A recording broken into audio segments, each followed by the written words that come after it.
Olá, gente querida, bem-vindo, bem-vinda a mais um estudo diário do livro de Provérbios, versículo por versículo. É muito bom estar aqui com você mais uma vez para continuarmos juntos aprendendo mais da palavra do nosso Deus. Se você é novo ou nova por aqui, não deixe de se inscrever no canal e de ativar o sininho para você receber as notificações de novos vídeos. Nós temos como versículo hoje Provérbios, capítulo 28, verso 8, onde a palavra de Deus nos diz: quem aumenta sua riqueza com juros exorbitantes, ajunta para algum outro, que será bondoso com os pobres. Olha só, gente querida, bem interessante esse versículo.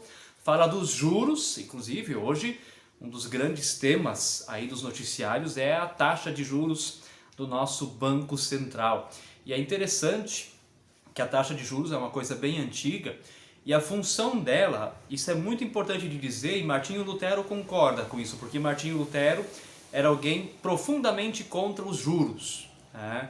Tanto que na modernidade outros filósofos vão até se fundamentar em Lutero para falar também contra os juros. Porque a função dos juros é fazer a correção da desvalorização da moeda. Sim, a moeda, o dinheiro, ele desvaloriza. Conforme está as coisas no mercado, ele desvaloriza, né? A gente sabe isso pelas compras, né? Se antes, eu lembro lá na minha época de criança, que a gente ia na cantina da escola e comprava um pacotinho de bolacha recheada por 30 centavos.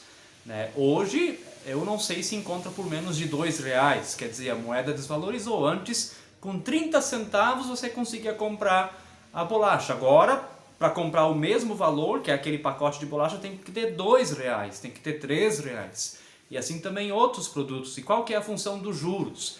É então fazer esse equilíbrio, por exemplo, se alguém fosse então fazer um empréstimo no banco, pode ser que quando essa pessoa fosse devolver o dinheiro, a moeda já estivesse valendo menos. Então os juros vêm para corrigir essa desvalorização, para o banco receber exatamente aquilo que emprestou e não menos, porque senão os bancos vão à falência. Eu não sei se você está entendendo, mas na verdade é muito simples. A moeda desvaloriza com o tempo e os juros então é uma porcentagem que quer equilibrar, para que depois quem recebe o que emprestou ganhe o mesmo, né? Um pouquinho a mais para estar equivalente àquilo que emprestou, né?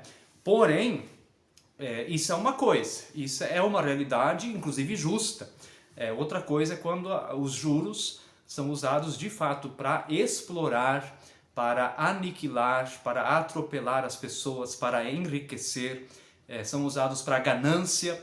E aí nós temos, do ponto de vista bíblico, um problema. Não que a riqueza seja pecado, mas justamente os juros exploram justamente aqueles que mais precisam de recursos financeiros. E hoje, quem sabe um pouquinho dessas coisas vai ver que se tu vai fazer um empréstimo de emergência, é o que mais tem juros. Ou seja, no momento que tu mais precisa, é o momento que tu mais pagas juros.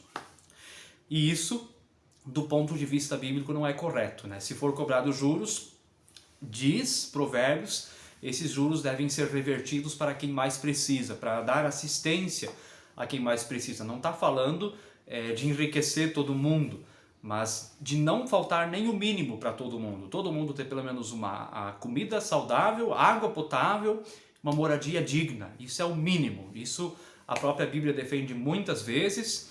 Sempre vai ter também a questão da própria previdência na Bíblia, né? A questão, por exemplo, das viúvas que ficavam com o resto das colheitas, né? Uma parte das colheitas sempre devia ser deixada para as viúvas, porque os maridos não estavam mais ali e elas precisavam viver. Era previsto em muitas leis, isso está em muitas leis do Antigo Testamento, que o restolho, essa é a palavra usada, né, das colheitas, fosse deixada para as viúvas. Da mesma forma para os órfãos, e havia também toda uma questão de acolhimento dos estrangeiros.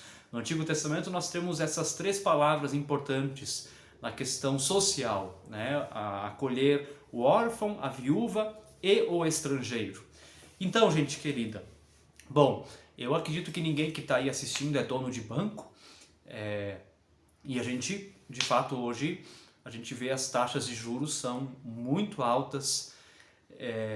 Às vezes tu vai financiar um carro, uma casa, dependendo de como faz, paga 2 carros, 3 casas só, na cobrança dos juros. Qual que é a nossa tarefa como cristão? cristãos. A primeira é denunciar, isso não é correto, isso não corresponde ao que Deus quer. Né? Os juros não devia ser nada mais do que corrigir a desvalorização da moeda. É claro, a inflação está alta, mas mesmo assim os juros são exorbitantes e tem muito banco se aproveitando também da situação de vulnerabilidade das pessoas. Então, de denunciar essa realidade, denunciar quer dizer o quê? Protestar, não concordar, né? Outra questão é também cuidar bem da sua vida financeira para não precisar, de repente, fazer lá um empréstimo e pagar esses juros altos, injustos inclusive, né? Isso também é uma questão.